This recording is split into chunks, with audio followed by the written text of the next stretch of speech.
My name is Danso Awuah-Asante, and you're welcome to the Change Africa podcast.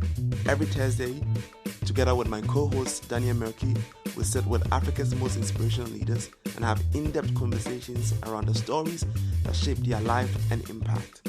For the next 8 weeks, we've partnered with TEDx Accra in this special series to dissect the stories of all the 8 speakers of TEDx Accra Agents of Change 2022. Join us in these up-close and personal conversations that promises to be inspiring, captivating, and motivating. Hello everyone, you're welcome to the Change Africa podcast. My name is Danso Awuah-Asante, and I'm here with my co-host Daniel Kwekumerki. And we have someone that I've known for some time and we have just reconnected, who's a brilliant Ghanaian contemporary artist, and he is celebrated in many circles as a visionary, as someone who really puts a lot of thinking and ingenuity in the arts he creates. We have none other than Nana Danso. Thank you, bro. Okay. Let me just go straight into the point. You have what you call eyewitnesses in your art, right? Yeah. What is the symbolism of eyewitness? Especially because symbolism is a huge part of your art. For the eyewitness, I use them to represent spirits. It's my idea of what the African spiritual aspects of our imagination looks like. And I use it to tell stories from another world that we don't see physically, that some people get to access through different mediums, religions, and gatherings. But I use my art to reflect upon that world and tell stories that are a little bit psychologically questioning to some of our society and to some of our society's philosophies, And that has been my research. That resonates to say some mind, I think. Samai will be under that category. I think so, yeah. I feel like Samai falls under things that we don't see, but we always add it to our narratives and myths that they've done this. Unobserved. So that's the whole idea of the eyewitness and my research of what I do. So African spirituality is a huge part of your art. Yeah, wow. African spirituality. For a long time, I feel like growing up, I didn't have access to a lot of African spiritual stories and information.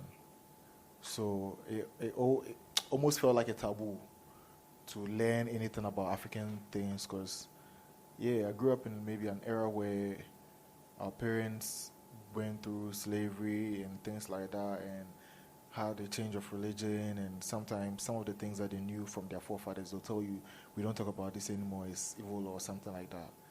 So I just felt the need to find ways to represent that part of our history. That's as our history is happening now, I feel like all those spiritual aspects of how we think and reason will just die out.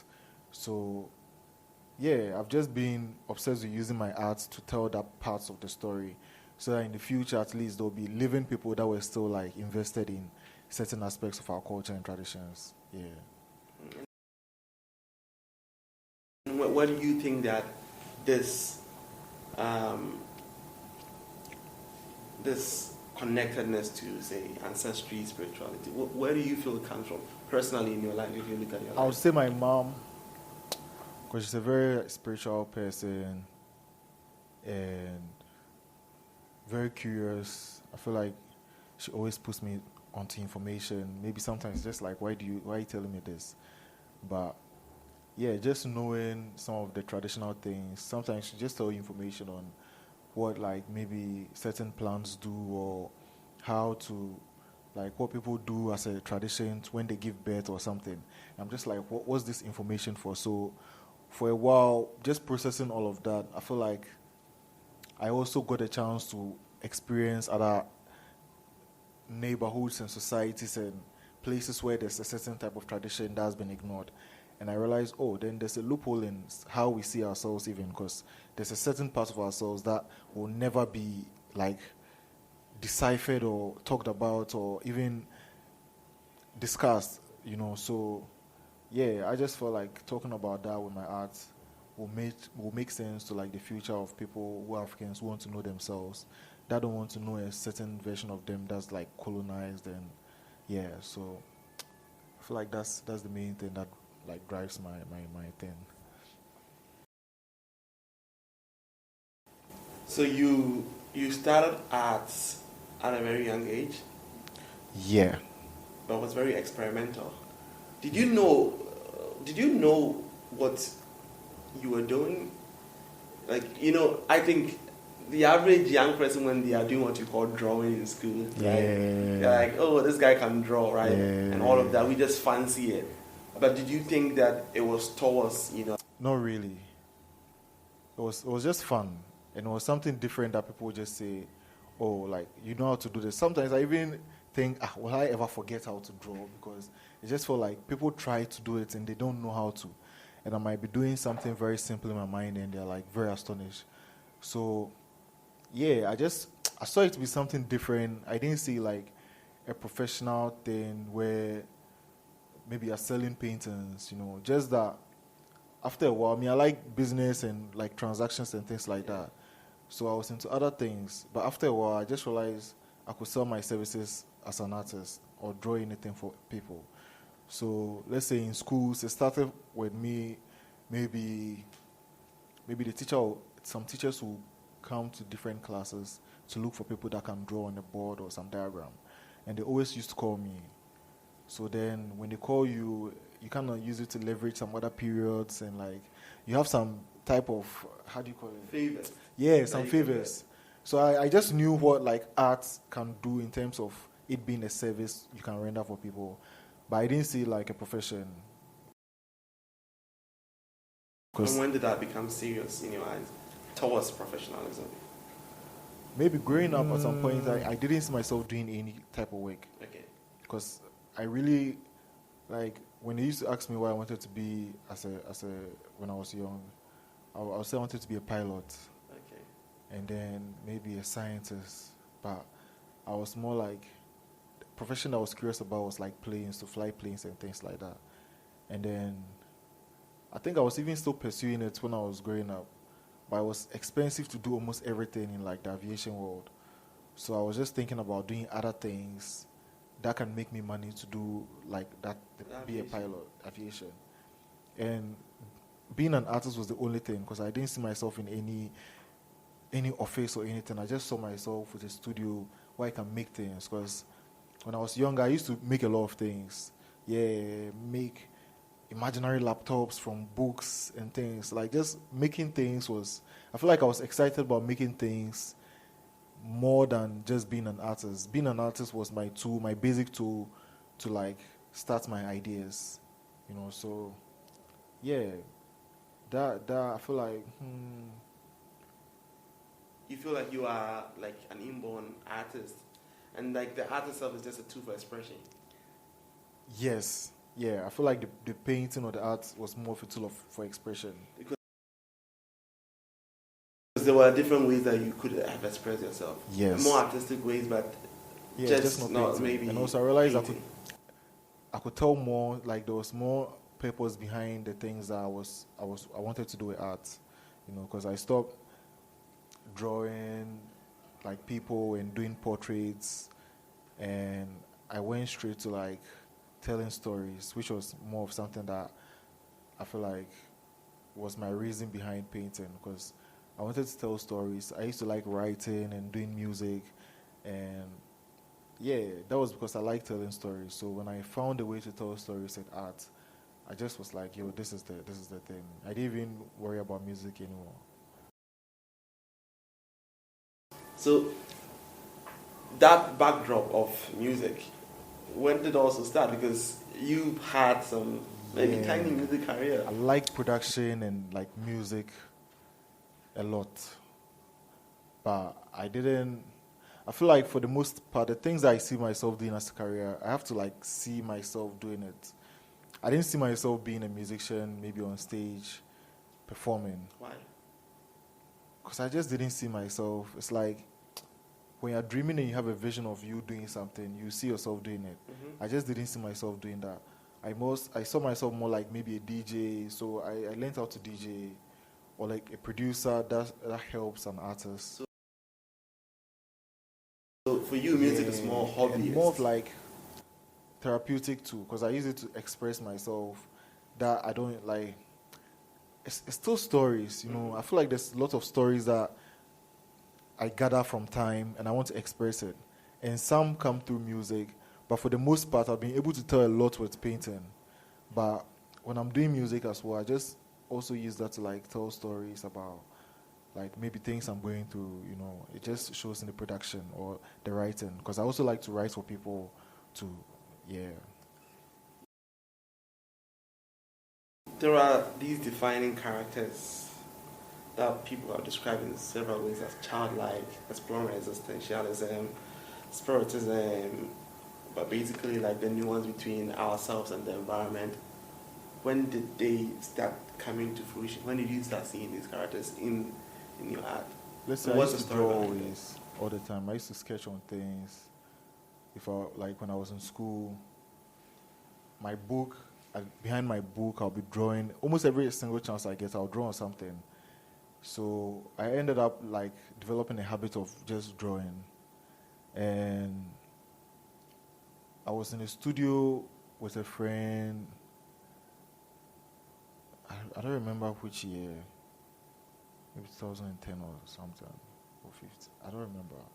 But I was in the studio with a friend. We're making music, and we're making some beats. I think we're making beats and recording vocals. And I was just tired, or I wasn't getting it or something. Something just made us stop, and we're just talking. So I had like a sketchbook that I was going to use to write music inside, but like I was still drawing inside. And I decided to just draw some of the things I wanted to write, you know, because we're doing music. So I was just thinking, okay, I'll do this and I'll do that. And I just scribbled something, and I came up with the characters. Like the characters started developing. It didn't look like this, but I had an idea of what this looks like. And in my mind, I was like, yo, this is a quick way to tell something about like 2 or 3 people, because I can just do it very quick. So I told my friend that, yo, I found what I wanted to use my art for. Because during the time I was doing the music, I was also painting. I was painting portraits of people. But I was learning a lot more, and I realized, I can do art as a profession. So I realized if I was going to do art as a profession, then I'm not going to paint people. I would have to paint something that will be my voice. So that was behind like my thought process. Like, okay, I'd have to paint something else. So the moment I did a scribble, and I was like, yo, this is what I'm going to be painting. Like, this is what, and the name, I knew what the name was called and everything. Like, I just said, this is called the eyewitness, because it's like what it is, I kind of defined it in that instance when I drew it. Because I explained that I'm trying to talk about spirits and like all the imaginary things that maybe we are scared of and things like that. Like, let's say, they always talk about angels or demons and things, but we've never really seen a physical version of it. It's always artists that drew it or did some animation or something. So it's that like really captures our imagination. Yes. Like right now, when you think angel, there's something that comes to your brain. but nobody knows. Yes, doing anything that's like I've seen it. So I was like, yo, I need to do this. Like, that's going to be the African. Like, my characters are going to be the African version of what our spirits mean, because there are all these characters, mythical characters that nobody has seen but exist in our minds, because artists create them to tell a narrative. So yeah, I've forgotten the question you're asking me about. That's the same answer you're giving me. So I kind of I remember. So I kind of realized that, yo, this is what the art is going to be about. So I told him, and I wrote it down somewhere in the book that does that. I didn't pay no mind to it, because I was still like, I went back to it. To the music. And after a while, maybe after some time, every time I'm there, I'll just start drawing things in that direction. And then I kept like defining it, and I'm like, what is this? Because I didn't know what it was when I drew it. So after I did it, I feel like I spent a lot of months asking myself, what is this thing? And then maybe I realized something that's like related to some universal thing. And I realized, yo, maybe that's what this is about. You know, so for the whole time, it was just me experimenting and asking myself what this is. And then sometimes people will tell me what it is to them, because I might just do it. Some of the things I don't know what it is. I might just say, oh, it's an idea I'm doing. But somebody might say, oh, it means this and that. So with all those like experiences I gathered from people, it kind of made me realize, yo, this is what this is about. Yeah, and that's how come the art stayed in that way. And I never did portraits or anything of that sort again. That became your thing. Yeah. Like when we came here, you were working on something, and then Daniel asked you that what is it, and you said you didn't know what it was yet. Yeah. Is that a process? What is the process for you like? How does it start? Mostly, it starts with a composition, and the composition maybe comes in the form of imagination or like a vision. Maybe I'm having a dream and I see that, oh, in my dream there's like two people here and you're doing this, and then all of a sudden there's some water coming here. So that's the composition, that's like the idea. And then when I draw the idea down, so I do that composition like a sketch. And then after I do the sketch, I just do the painting. And the painting is a whole process, because with the painting now I'm not doing the sketch or the composition. With the painting, I also use the paint to also like do a whole new art layer on it. So that's why I don't know what it's going to be about, because I might just like paint over all the sketch that I did initially, just because it feels like something else for me. So yeah, at some point during the painting part of the process, I really don't know what it's about. So what then is moving you towards that destination that you are going, even though it's unknown? It's just a story. There's a voice. You see the way a voice and everybody said, yeah, there's just a voice in my head. That's an interesting thing, by the way. Statistically, it's a research I read recently. There's no a voice in everyone's head. There's some people, and this just by the way, there's some people who have never heard a voice in their head. Sometimes like I'm blank like that, and I remind myself like, yo, why are you not talking? Or something. Yeah. So you hear a voice. Like a speaking voice. Like... Well, you don't hear a speaking voice in your head. No, I mean, this is a whole other topic I have. I have very deep opinions about it, but that's for another day. Yeah, I like the inspiration. Like a voice, maybe like a narrative. You know when you're about to do something and something is already telling you what, I don't know how, it's like yourself tells you, okay, when I reach to the house, I'm going to put my bags there and I'll do this and I'll do that. It's like you're pre-planning in your head. That same voice that does that. Yeah, we'll just be telling you, like, okay. I mean, I'm not going to go into the voice, but like I write, right? Yeah. And I can write very fast, and it's only because there's always a voice in my head that is telling me what to write. Yeah. That's how I write fast. If not, I will not be able to. It's just going on. So if I am consciously doing that, I usually very slow. Yeah. But if I just am in that zone, it starts doing that. It starts flowing naturally. That's true. Yeah, but still a question about. Oh, so voice.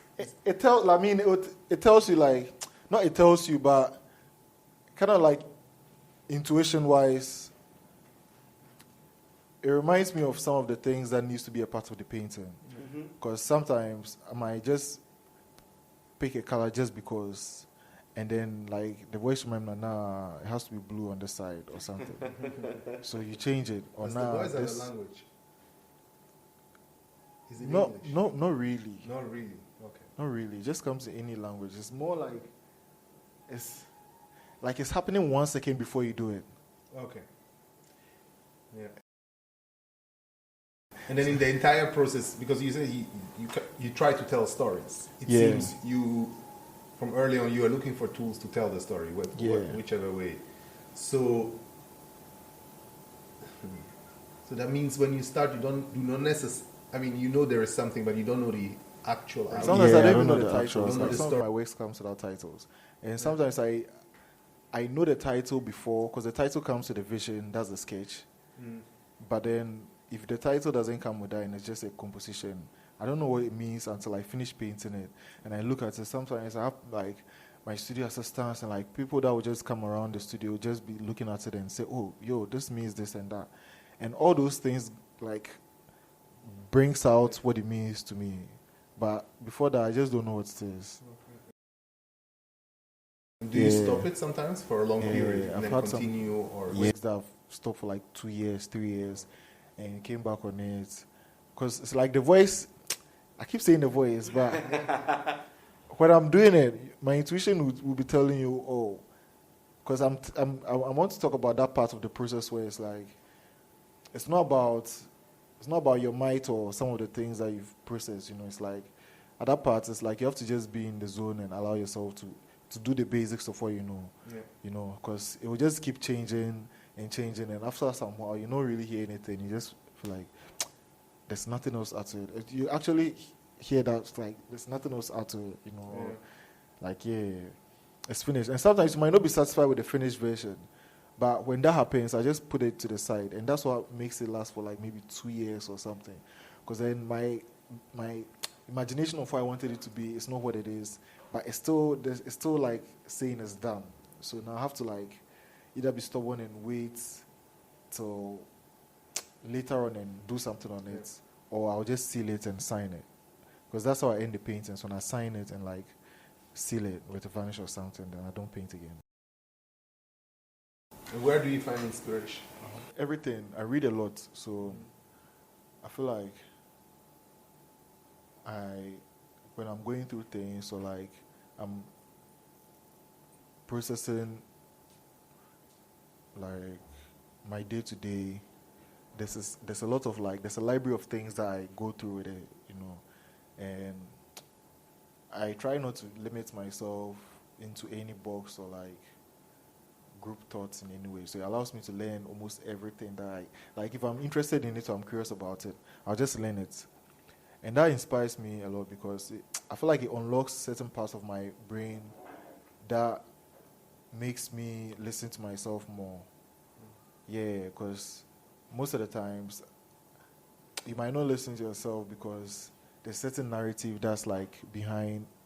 Yeah, but when I know a little bit of information of everything, I kind of am calm when I'm like processing things. And yeah, I feel like that inspires me to paint, because the moment I step out and I see something that's happening, my brain wouldn't look at it like just maybe it's two people fighting. My brain might think about like the relationship between maybe both of your eyes or something, Yeah, just because I'm reading something about an eye or something. So that allows me to now go deep into like, what does this mean? Like a whole concept is going on in my head. And then I have to paint it because that's the only way it lifts my head. So yeah, just gathering things, information, learning, and then I'll just encounter the world or like go through people conversations, and whatever happens with my encounter, I just process it, and whatever is like daunting me in my brain or something just keeps like questioning your brain, when you process things, I paint those parts.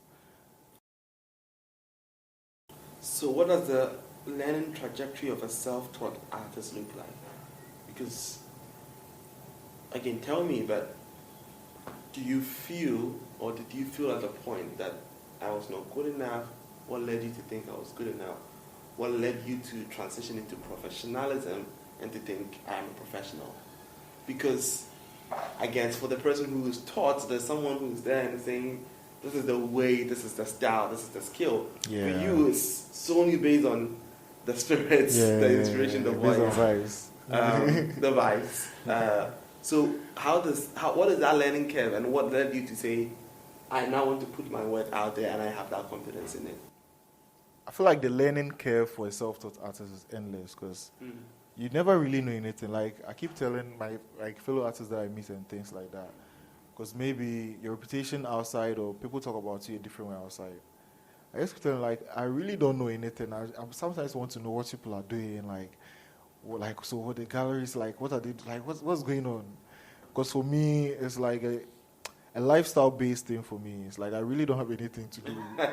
I mean, I do other things, but I really don't have anything that takes my commitment. Like the way you're doing the podcast, like it takes your commitment. Like art is what takes. Like I wake up and I paint, and that's it. Any other thing is an extra for me. Maybe if I have like deals to do with people, or like if I want to do some business on the side or in it, it's an extra. But every day I wake up and I don't have a canvas, it's like hell. I have to find canvas there because it means work has stopped. Or like paint to paint. So yeah, I feel like every single day there's something that I have to learn So it's more like you have to feel open and never feel like you've reached any side. There's never a top of the trajectory. And yeah, because I allow myself and I've opened myself in that form, I get to experience things like firsthand, and through my experiences, I use that to be my, okay, now I know. Like the way a teacher will use their experience to say, no, don't do this. That's not. Yeah, me, I'll probably, I don't know if you cast in your podcast, but like I'll mess up a couple of times before I know that, oh, this is how it works, Make a lot of mistakes before I'll know that, okay, this is what artists, okay, this is what it means. Oh, this is the wrong deal. Experience-based learning. Super experience-based learning, like a lot of mistakes, but I never back down because, like I said, it's a lifestyle for me right now. So, like, you had another thing to do, or it's not even a profession. It's like it's like your life. It's like I'm a soldier. Yeah. You know, when you're a soldier, you work for the government, and like no matter what you do, and they put you in the government system, records or whatever it is, you can never come out of it. You're government. Yeah, you be a soldier pensioner or what. Once you enter that thing, you are never out. Yeah. Or once you become a president, you can never say, oh, because my term is over, now I'm just walking in the street somewhere. Yeah. They will still give you free things. Like you still have, it's like your presidency still reigns forever. I mean, you are literally called Mr. President even after. Yes. Yeah. I feel like. It's part of your identity. Yeah, I feel like for me, yeah, no matter, like, I'm getting into other sports and things like that, but I feel like no matter what, that's why I was called Art Soul. Like, I'm called Art Soul. I feel like it's a part of my destiny or something. It will never like leave my. But yeah, let's get back to that. Art Soul Kojo. That's how people call you. Is it something you put on yourself, or is it something people called you? I feel like it came up. Like I had a manager back then, and he came up one night. Like he was trying to describe what I do, and I was like, I'm more of, like, my spirit came here to do art, and then that's it, and then I'll leave. So it just became, okay, Art Soul. Like my soul came here to do art and leave. And the Kojo, I just added Kojo because I wanted people to realize, because then, how do you call it? Art Soul was an English word. Although it does, the description was an English word, I wanted people to realize like it's coming from Ghana or something. Yeah. So I just added the Kojo to it. But now I don't even use that anymore for like any professional work. Although like I've registered my company name is under Aso Kojo Studio, so it's still a thing that is a part of me. And sometimes my friends call me Aso because more describes me. But yeah, but you want to put that's why that I'm using my African actual identity out there. Yes. So, the contemporary world right now, I mean, the contemporary art world is very competitive in Ghana. There are a lot of young people coming out there. What was your journey into that space? Like tell us about the acceptance, the difficulty, and the process of, selling your first art. For my first art, I don't remember when. I don't remember when I sold it, because I used to even do pre-tech drawings in school for money, you know. So that all could count as like. Yeah. But I'll come back to that. But you tell us you're getting into the it was more of meeting world. People and telling them about your vision. I feel like when I was painting Hassan, there's a designer called Hassan. His brand is called Hazard Official. Mm-hmm. Yeah, he wanted me to do a live paint. He wanted me to exhibit at his pop-up, and I decided I'll do a live paint session. So he did a fashion show, and I did like a pop-up there. And she did it as a store called El Loco. Yeah. We are interviewing Stefania very soon. Yeah, she did a store called El Loco. So, I did a painting, and I met Stefania from that show. I was painting this style, like my style of work that, and after the painting session, I kept the painting in the store because a local, it's a concept store. So, yeah, we sold the painting from the store. And I feel like from there, I started talking to Stephanie more about like selling more paintings because I didn't have any access to the gallery space and things like that. Yeah, so I feel like that would be my first like relevant, like one of my first relevant, how do you call it, encounters of meeting people. But aside that, like I just kept meeting people. I mean, there's no really acceptance. There's no acceptance really. I feel like you have to forge yourself into all the spaces, but nobody really tells you like you're a part of us because you need to. You just need to be there. You just need to be there and let people know that I'm here too. So what's up? And some people will behave a certain way towards you, which is cool. But some people get to know you too, and then you'll be friends. Yeah, and I feel like for the most part, that part of the networking is what makes the work thrive. Because then, if what you're doing already is good or something that's like needs support, and you're talking to people a lot, people will start like following and keeping up. So, yeah, just people. I just was making friends. It wasn't even about exhibitions or anything like that. I just was making friends that can guide like my arts process because I didn't have any like arts schooling. Like I was in school studying science, studying like science program in science. I had nothing to do with arts, so I didn't have any art community to learn from. So yeah, I started with the fashion community and met some arts people and some creators, and maybe started making some artist friends as well too, and then studio visits, just practicing. But yeah, just meeting people. I feel like meeting people was one of the main things, and selling my art at our local.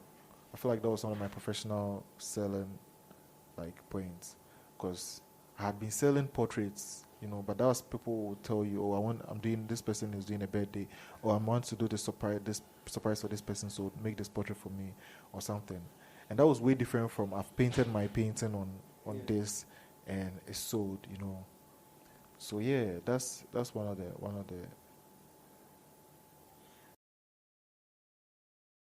Tell us about your first official Shakugo Van exhibition. Line, East Legon.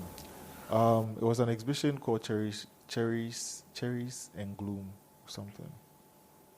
Yeah. And I feel like the highlight of the exhibition or what I was expressing was trying to show some type of beauty in darkness. And I used like cherries to represent metaphorically like the idea of beauty and like sweetness or I mean, then I was still exploring paintings of portraitures and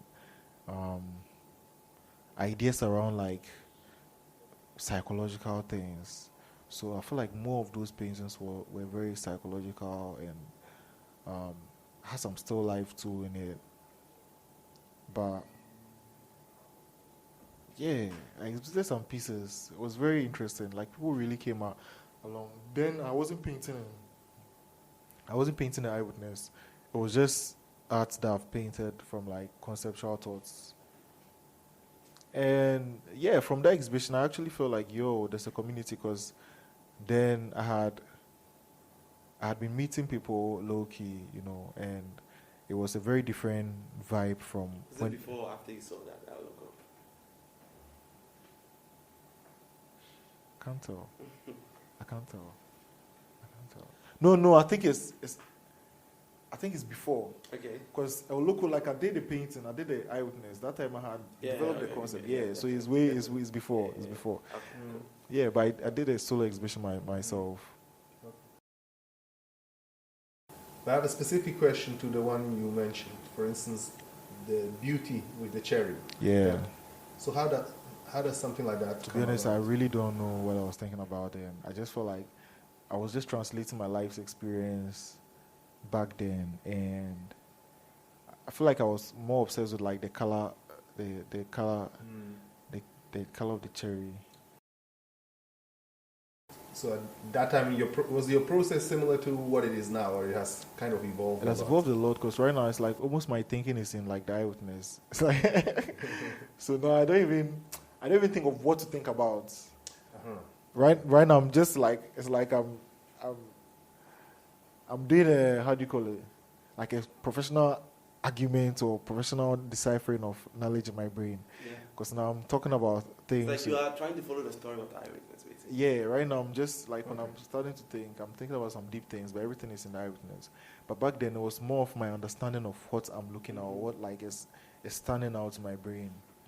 Yeah, and even the theme of those paintings were all in like that color, like I said, like pinkish, cherry, crimson, reddish, dark red. They were all in that vibe. But it was really a nice experience. I feel like that was my first time meeting people. Like that was my first time doing an exhibition and doing it by myself with my friends. And I was like, yo, it's quite easy to do this thing. And then I didn't even think I was an artist, you know. Mm-hmm.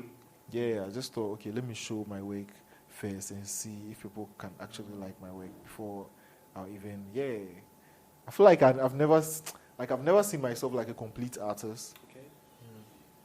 Because I'm always learning something new. Like there are people that are going to school and doing masters on it and learning. There's so many educational material on what art is and just information. It's not like that's the blueprint of what art should be, but it's still information of what people have used, tried and tested.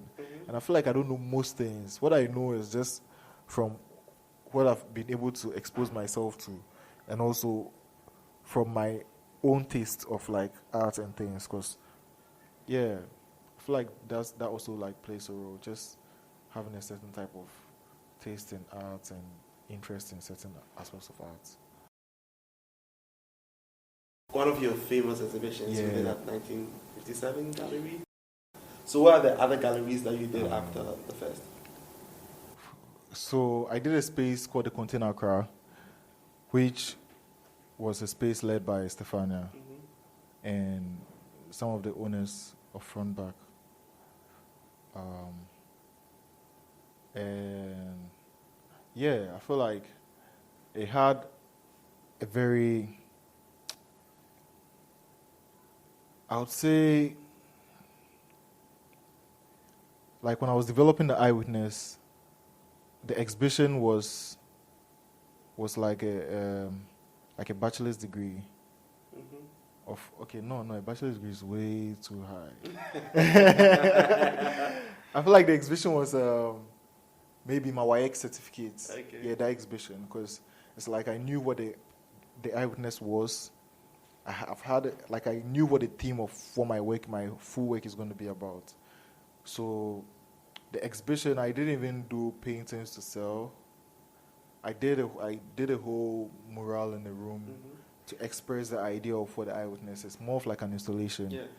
And it was crazy. Like the turnout was crazy. I didn't even know that people really was into my art like that.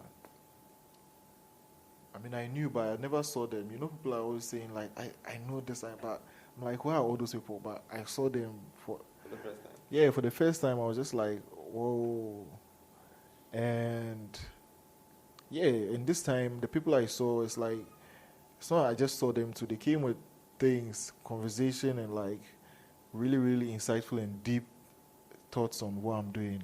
And that really made me, I wouldn't say set up, but it made me understand that, it's a whole other world that other people are really like expressing. I don't even know half of what I'm doing yet.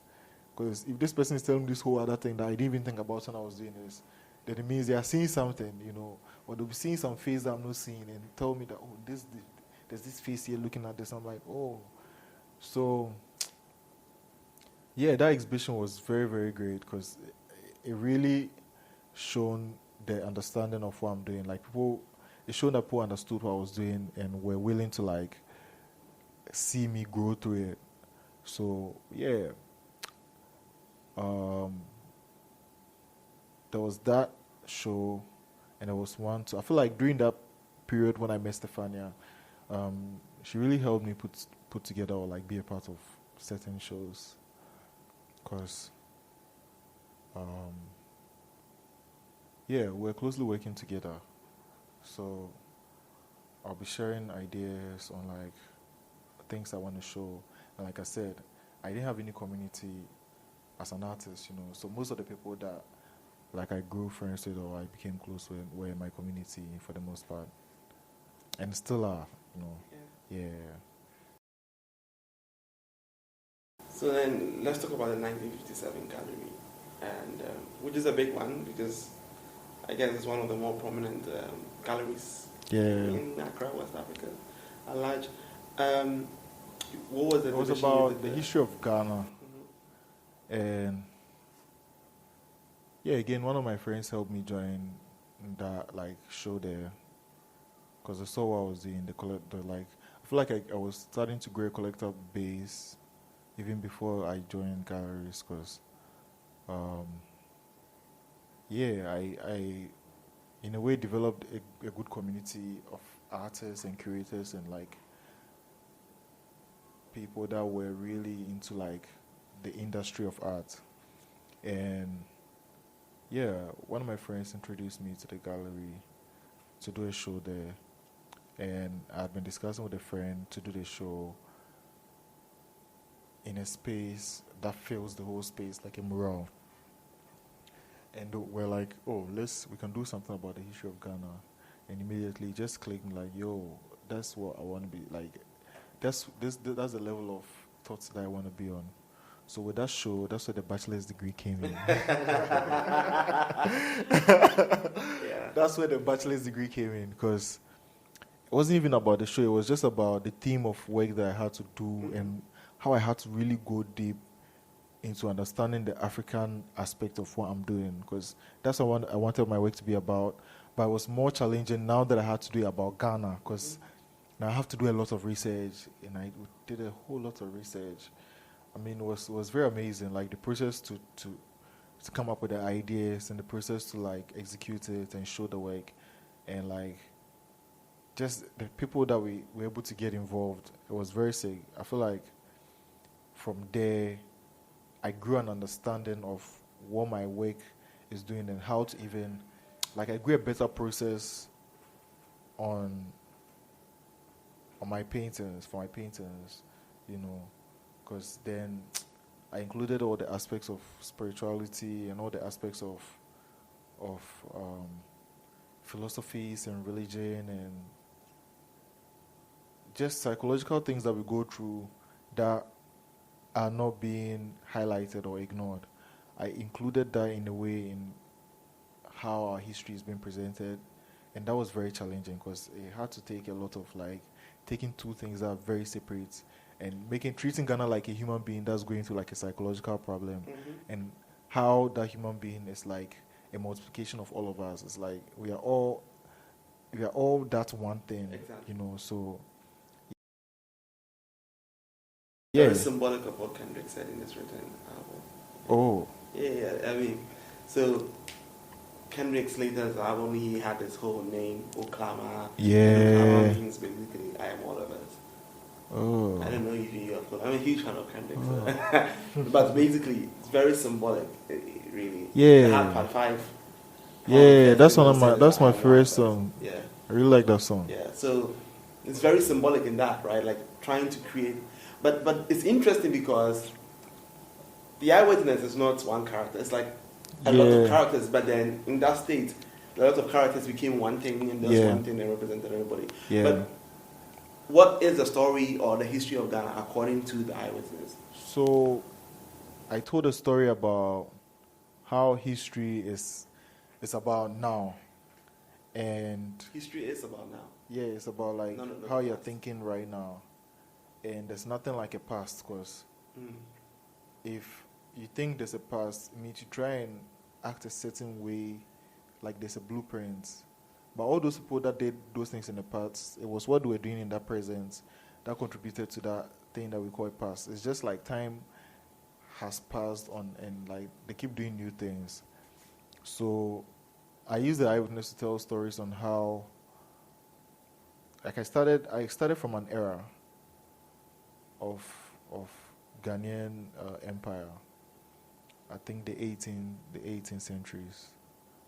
and then I moved up, but I made it a bit mythical on like a migration of people from somewhere that are trying to get to a land that's like promise, but then the psychological aspects of them didn't grow with them, so it's like they travel to their destination without their brain, and now they have to go through a certain process to heal their minds so that they can actually enjoy it where they are, because it's like they're in the heaven or they're in the destination they are looking for, but they don't know it's there. Yeah, it's like they're just looking around just because the thing that will make them realize that it's there, they left it somewhere else.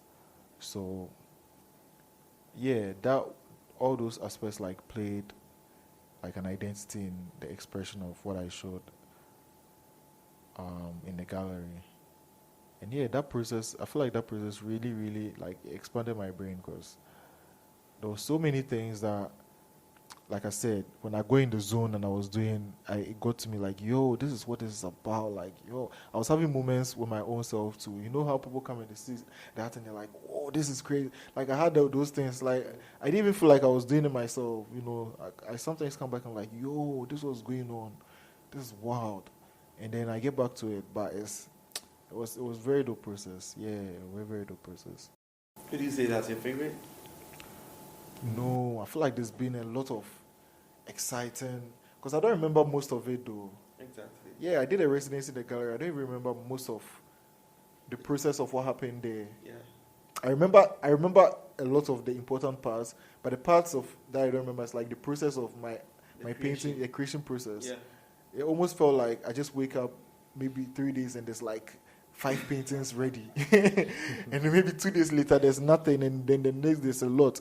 So I didn't know what really was the process that was hitting me. Just that I know that from that part, I enjoyed my process through all like the dark and like the good times. I just enjoyed everything.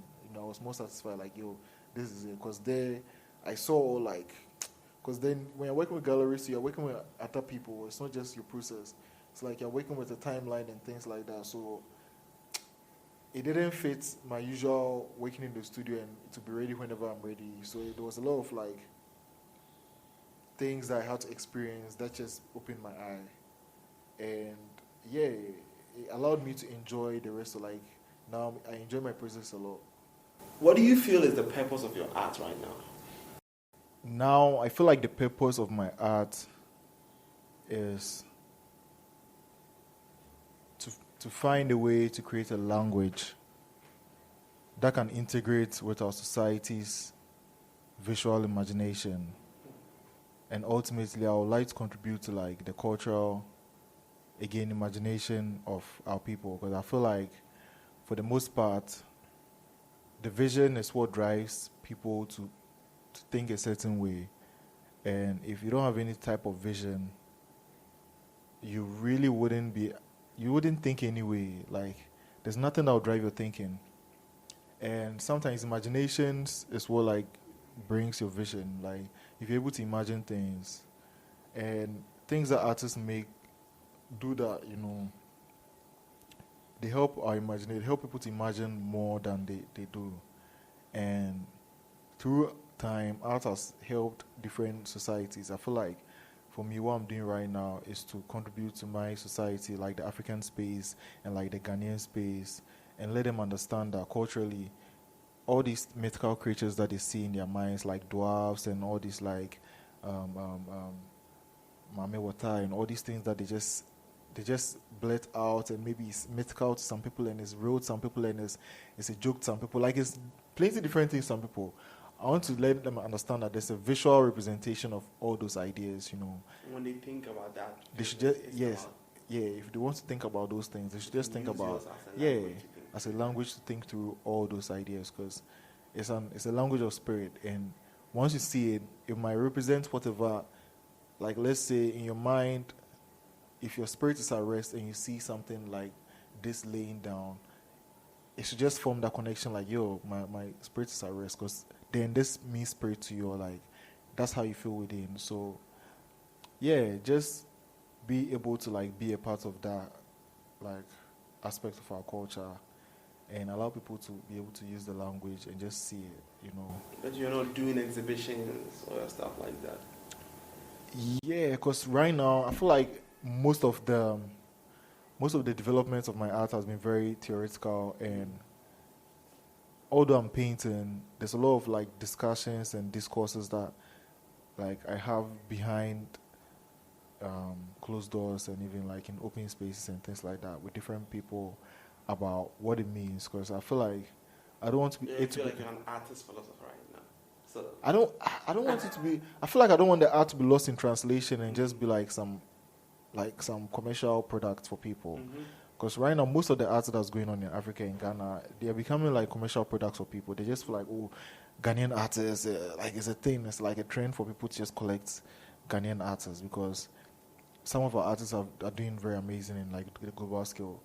So that they're just trying to blur the lines and make it feel like, oh, it's just about selling the art and things like that. There's a lot of people that are really doing art with narratives and have stories that are just like, that are still developing, and not like, oh, this is what my art's about. Because I might be talking about space with this character, but it might develop into like 2 lines or something that I wouldn't know. So I want to be able to like build that whole idea, you know. And you want the story to finish? Not finish per se, but I want the story to exist. I feel like the story doesn't exist yet. Yeah, okay. Yeah, I feel like it doesn't exist yet. Then, if the story then exists, then if you want to do like the whole body of work exhibition, then you do that. Yeah. But in between that, I'll be doing exhibitions though, but it has to matter to the process of where I'm at and like what I want to show based on the ideas that I've developed. Because, like I said, it's a language, so maybe if I do ABCD, I feel like, okay, I can let's teach the people ABCD before we enter into vowels, because they don't even know ABCD. It's the same letters that I write, but if I say vowels, it'll just be like, what are you talking about? So I want to like get people to understand the basics of what the art is about, and not even go way ahead of my time yet. And that's why I'm allowing it to like seep into the industry or like society, or I mean, I do public art and street art and other aspects of showing, but I feel like for exhibitions they're very like created. I see like an album, you know. It's like a concept album. Yeah, I see like a concept album, and for an artist, you should spend some time doing your album. Like, you're a fan of Kendrick Lamar, you see how it took for the album to come out. Right. I feel like that's how I work on my paintings and exhibitions to like, yeah, in between that, maybe might think of how I'll survive, but like, I have certain pieces that I might want to sell, certain 1 or 2 pieces, but I'll manage myself well, and I wouldn't like, yeah, I'll just sell maybe those 2, and I can last for like a while without stressing, because I really like, I feel like it's important to get money because you need to buy stuff, but because of the process of how I work, I don't get a luxury of like selling a lot and getting a lot of money at once and things like that. It's always like a pace of, okay, I'm selling 2 weeks, okay, I'm selling, like I know exactly how gradually I'm like just getting money. And also like I'll get money from other things so that have nothing to do with painting, but that allows me to work like like a recording artist, where it's like I take my time to work on plenty things, and then I can select 1 or 2 of these things and say, okay, this is going to be a part of the show. Yeah. You kind of triggered my non-artist brain, because I've been asking myself something for probably the last 5 to 10 minutes. He asked of the purpose. Yeah. But my question, beyond similar maybe to the purpose, but is there an end game? Not really, unless maybe I'm not on earth or I die. Yeah. But even if the world doesn't see it, like I'll still be sketching in my book these things that I'm doing, like in my idol. Even if I turn into a doctor somewhere, I'll be sketching it, because somebody might come up to a room and they'll say, oh, this is why I was and I died, and they'll look through books and they'll see plenty of these things inside, because I might never stop doing it. Yeah, at this point I might never stop doing it. It's like an extension of my brain's ideas. So anytime that I'm thinking of something or trying to process something, it's like an extension of, okay, like I'll do this one here, and then it leaves my brain automatically, and it becomes something here. So now every time I think of that idea, it doesn't pop in my brain. It's like I have to come to the painting to think of it, because it doesn't really. I know I already released it from my brain. It's like journaling. Yes, it's journaling. When you're going through the process, Yeah. you use the art. Yeah, Exactly. So it's a big like journal. how you would reflect through the words that you have written to experience the thing that you are at the time. Yeah. Yours is the art. Yeah. Get that? So there's no end game. I mean, ultimately, people. I'm not saying I'm trying to do a language, so people will use it as a language. But you People aspire- might not you- care. Yeah. But you would wish But that people I aspire that people might use it. Like, for the most part, people just see it and say, what is this? Me, that's very satisfying for me. I want you to question what it is, because I feel like, You want the art to be a medium of curiosity. yeah, I feel like that's the reason why I was doing it. Because sometimes I even finish and I don't know what it is. So if somebody else is looking at it and they don't feel that way, then it means I'm not really, like, I need to restructure my art well. Because I think that's very brilliant in a very unassuming way. Because when we think about creativity, the first thing that we talk about is curiosity, right? But I've never considered the idea, because when I think about curiosity, it almost seems to me that curiosity exists in the, like, the thing that we are supposed to be curious about exists in the world, and we are supposed to find the curiosity towards it. Yeah. But what I'm hearing from you is that you want to produce more of those things that inspire curiosity. Yeah. Which is really wonderful. Yeah. That's a very, you see, now you're giving me more words to, like, I feel like I'll say this is my next one. But yeah, like, I want to produce things that will inspire curiosity, that will inspire, like, imagination, that will inspire people to say, why is somebody wasting your time doing this thing? You know, I want to be able to, like, make a huge sculpture and just, like, donate it publicly to spaces, and let maybe children or, like, grown-ups or whatever age just say, what is this? What's the purpose of this thing?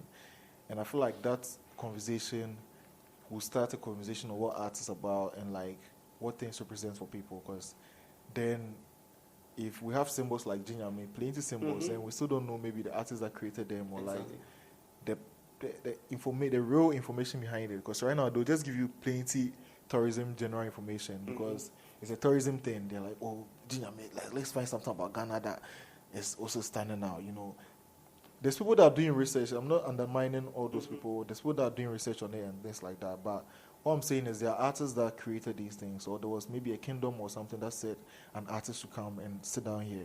I want this to represent this. So art from time has represented a lot more things than just the scribble, you know, because I feel like it had been a symbol for energy for a lot of societies. But it's the societies that push it, or the societies that documented it, that's shown. If you go to other cultures, Greek cultures, Romance, all these, they have artists that did things in their spaces that represented things for them. And some of those artists even, they represent things for people right now in Africa, because some of those artists contributed to, like, the symbol of Jesus Christ and, like, all these, like, angel figures and things like that. They drew them. It's not like there was some reference where, they're just like, yo, I'm talking about angel, a creature with wings. What do you think? And the person decided to do it that way, you know. So it's like the artists contribute to a certain part of our visual imagination that affects our identity, because now all the ways that you're imagining things is how you see yourself in a way, you know. So I want to be able to be a part of, like, the imagination of how African people see, like, really, like, tapping into the African identity. Yeah. And that's why, like, they have, like, big heads, big noses, big, like, the head shapes are oblong. It's any color it is, because I feel like that's what spirit represents. But I feel like that's what also the African spirit represents. And for the most part, I want to, like, be able to be a part of that conversation with art. And maybe if I'm into other things, that'll be fine. But so you were talking about art in public spaces, right? Unfortunately, you know, when we were growing up, there was not so much art. But you want to contribute to the visual imagination, but obviously through the eye of the public, so that the public can inspire curiosity for that small child who's walking by the street and all of that. I think someone who's really embodying that right now is Ibrahim. What do you think about his work? Yeah. He's very inspiring as well because he's been able to I use some of the places, the roads of the places where he does his murals, and every time, before I knew him, I was just like, yo, this is very dope that somebody is just like dedicating themselves, because sometimes he changes them, and I'm like, they are using paint, and when I started buying paint and things, I realized how expensive some of these things are. So I knew that, that type of thing is part of the things I want to do. So it's part of the inspiration. Just being able to use public spaces to interact with people so that they can learn about art in any way that they can. Because, sometimes when we are showing art and we put it in all these gallery spaces and all these other educational and institutional spaces, not everybody gets to vibe with it. And depending on what you are doing, I know my art is for society and community. So any way that I'll find my way to be in the public space, whether it's street art or even doing commissions for public spaces, I'll do it, because it's not about the space or about the thing. It's just about, I know there's going to be a variety of people here that's going to see this particular thing that I'm doing, and I want them to see it, because the questions that will arise is where the job of the art, So, the NFT craze and crypto, blockchain, all of that, it's really integrating art into the digital world. You've been trying to explore that space. Can you tell us about some of the works that you've done in that space? So last year, I had a project called the Observance NFT project. I started a project and was able to build a team with some of the people that bought into the project. And with the project, I sold 100 NFTs as a ticket to be able to see a movie, but also as a contributing startup, like a seed funding to do this project, this passion, I wouldn't say passion project, but my contributory project to my community and also the African space. We'll be going around different traditional spaces or communities or villages, and we'll take their stories that they have to share and we'll make it into an art piece, or we'll leave it in the form of art piece or workshop for the people there. And we are looking forward to painting a lot of palaces and community center. When in the villages they have this announcement community center, to doing putting installations there and things like that. That represents the village, because most villages, they have all these traditions, totems, clans and things. We want to do those things in art forms for them, for people to be able to interact with in the African art space, because all those things are a part of our identity. And because we don't, art also. Yes, because we don't incorporate it in our visual spaces and vibes, we don't see it that way. So I feel like I want to use art to contribute to that. And we'll be filming our process of going to all these villages and mural process, doing interviews, how everything is coming together. And the 100 people that own the NFTs will get to connect to a website to stream it or to see it. So that's what the NFT is about, so that people can watch that documentary. But we'll be doing other projects, other fun things alongside just watching it, so that there'll be instances where people can contribute to some of the murals that we are doing, because the collectors of the NFTs are, I would say, worldwide. There's every continent base in the collectors. So yeah, there'll be things that are big global, so that people can just enjoy the culture and the traditions that we have here. And yeah, that's what the NFT, that's what I've used NFTs for so far. That's a brilliant idea. Yeah. That's a brilliant idea.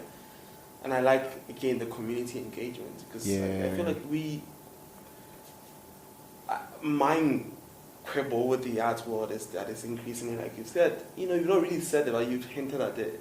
Yeah. Becoming a little exclusionist, we wear fancy dresses, Yep. the intersection of art and fashion, and a lot of these big fashion houses contributing to art's being sort of highly ridiculous amounts of spaces and prices, which is good for the artist, but also brings up the idea that when you think about art, it's almost like something that can only be afforded by wealthy people. But when you bring it to the community space, then the interaction is for everybody, right? Yeah. Everybody has a right to the enjoyment and experience of the art. Yeah. And like you said, the foundation is that it inspires curiosity. Yeah. So that the curiosity then is not left to the rich people. Because again, the world really is about ideas. And the ideas come from some curiosity. You know? So I love that part of like, let's take the art to the world. Yeah. And the NSC being the route to funding, it makes it brilliant. Yeah, hopefully, I'm also learning about NFT, so hopefully there'll be other interesting things that we can add to it. But for now, that's like the base idea. Yeah. Who are the other artists in Ghana that you really enjoy their work? I'm not trying to say like, tell me who is your favorite inspiration now, but like when you right now you look at the art scene, was somebody that you say, wow, this is dope? There's a lot of people. I feel like I enjoy artist process than the art itself. Because like again, it's like I feel like the arts. I feel like the art's the thing, you know. So anybody can be into something and not. Like somebody can say, "Oh, I don't know what this means." It doesn't like, and somebody might say some deep things, and it's all relative. But I feel like what gets the artist from one point to the other, that middle line where it's like they're doing a lot of things, is what interests me. And for now, I haven't spent any time with any artist yet, but I feel like Serge, Tukwe, Makuba for Ibrahim Mahama, they've been doing like a lot of community-oriented things that I feel like inspires me, and I aspire to like be a part of that type of community engagement and things like that. So yeah, it's not really about the arts per se, but you know, they do like, they're building spaces, they are creating communities that can like foster artists too. So those things really inspires me a lot. And yeah, those are a few people that I've mentioned that have started that, like that I've seen do those things. What is the evolution of Danso's work right now? Because when I see the beginning of the eyewitness and what the eyewitness even looks like, the eyewitness now, from what I see, is becoming more. There is a focus on the individuality and depth of the eyewitness than previous, where the eyewitness were like a mass, but then the eyewitness now are separating themselves into true like individual identities, right? What is the evolution of that? Like your body of work looking like now? I didn't even recognize it that way though. But yeah, I used to like do like cramp all of them together. I mean, like I said, I feel like it's the process because I didn't significantly, like sometimes I do some paintings that has like everything mashed up together. So it really depends. It depends. I feel like I don't think I've sat down to think of why, but I just know that it's part of the development of the visual identity. Because first, when I'm doing a lot, like the focus is not on what like the feel of the one character is, and I feel like for a while now I've been focusing on what like the one character feels like, you know, and maybe also trying to develop what ultimately the 3D form of the character will feel like. It's why I'm exactly. I can see that. So I feel like this is also part. That's why the sculptures kind of end where they end. I mean, I could have done like full sculptures, but I'm also painting to realize what the full body 3D is gonna feel like. So yeah, that's one of the main developments that's happened so far. Yeah, can we talk a little bit about the sculptures? I use them to hold stones that I've been collecting for a while now. That was the concept development of why I was making them. I was making the heads. Because I thought about doing sculptures, but I just didn't. There are some things that draw my vibe before I do them. You know, I just don't do them because, let's say, the characters are nice, you can do sculptures, so you do them. Most of the things are part of my daily practices. So the stones that I collected for a while, I just decided to do the heads and then you can have them like I can keep the stones in it, so that when you like decorate a space, you can still even just have the stone with you. And it's not necessarily about the stone, but I made the sculptures to feel very satisfying to hold in a way. Yeah, so it's also like a comfort thing too. But I've been developing it for like years now. Almost these ones have been there for like 3 years or 4. But I haven't completed it yet. Or I haven't brought it out yet because I just don't know why. I just don't know why. Yeah, they're just existing. They're existing, but hopefully this year I might get back to it to just show it, you know. But that's the idea behind them. If someone is a self-taught contemporary artist in today's Ghana, what would you tell them as a form of advice if that's something you do? To learn, practice, play, and rest. Yeah, I feel like that's the formula that I use to like live my life. You know, I just learn. Maybe you left the part about socializing, meeting people. That's the playing part. You know, any aspect of thing that you do that is very playful, like makes your mind play. Yeah. Meeting people, talking to people is fun. It's like play, and then you rest. So, but the learning part is very like it's the basic, it's the start. You know, you have to learn about things. So, like you never know how to completely do something. Like I still never really know how to paint until I'm painting every day, and learning how to paint every day is a form of practice. And then, yeah, maybe the exhibitions and like all the meeting people is like the play parts, and then you rest by not doing nothing. And I feel like that's gonna help you excel and think about yourself and just like focus on your work, because most of the times it's your focus that's not on your work that's going to kill you. Yeah, if you don't focus on your thing and you're just thinking about money and thinking about like thinking about money too is not focus on your work, you know, because money and your work is a whole different thing. Money leads to your work getting done, but money is not your work, you know. I feel like your work is very internal and like has to do with what you want to see come to life. And if you kill that aspect of you and just think money, you might get money, but you still not like actualize anything. So yeah, if you just focus on the work and say, okay, if this is going to be my life, or like how will I want to present it, like even like if you are presenting it as a form of character in a book, how would I want it to feel like, you know? And you learn that thing about yourself and you practice it and you have fun with it, and then you just chill, because there's not you might make it, you might not make it, but just chill in all, like just enjoy yourself. What is the future of African art to you?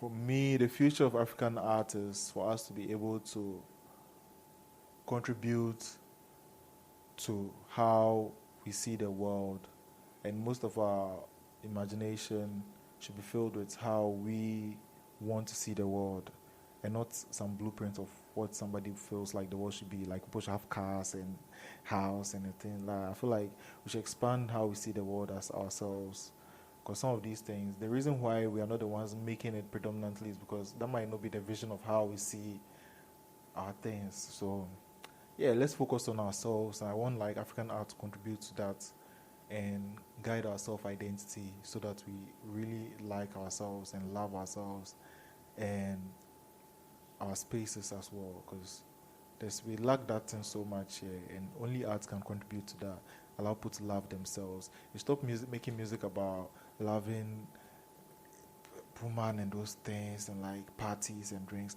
They should make art and things about just self-reflection and things that will make people change themselves, you know. I mean, they can balance it, but I feel like if majority of our arts for us contributes to self-identity and knowing who you are, it's going to really be a giant voice for the whole of Africa, because nobody has really done that. And most of the people that did that, like Kwame Nkrumah and all those like people that really stood out, they are oft, you know, like they don't exist anymore. So yeah, just you might not be a politician or might not be like a social justice, whatever, but you can use your art to allow people to reflect on self, because self is very general. Everybody has an idea of self and what they are. So if you use your art to contribute to that, especially for the African face, there's a lot of people that are going to think differently and introduce new ideas into our space and maybe think, oh, I really wish there should be a roller coaster in here, or like,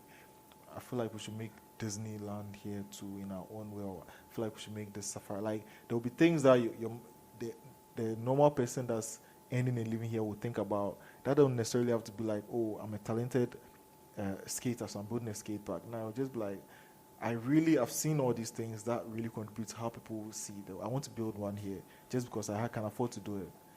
And yeah, once you can have that going on, most of the things here will change, because nobody will really travel anyway. There's so much resources here, and the vision is what we just lack to navigate those resources. So hopefully African art will help people change the vision, and then we can progress. The insight from what you're saying is what now is the genre we call sci-fi. A lot of what we see, flying cars, flying trains, electric cars, fast-speeding cars. All things written in books by artists, writers, things visualized, and that vision became things that people have searched so much that they made a reality. Yeah, they made it happen. But I guess you question what the African reality can be in the future if we tap into that. It's exciting and inspirational talking to you. Wonderful conversation with Nana Danso Awuah-Asante, who is a contemporary Ghanaian artist who's using his eyewitness to observe the African universe and inspire curiosity. It's been a wonderful conversation. I'm excited that we had this.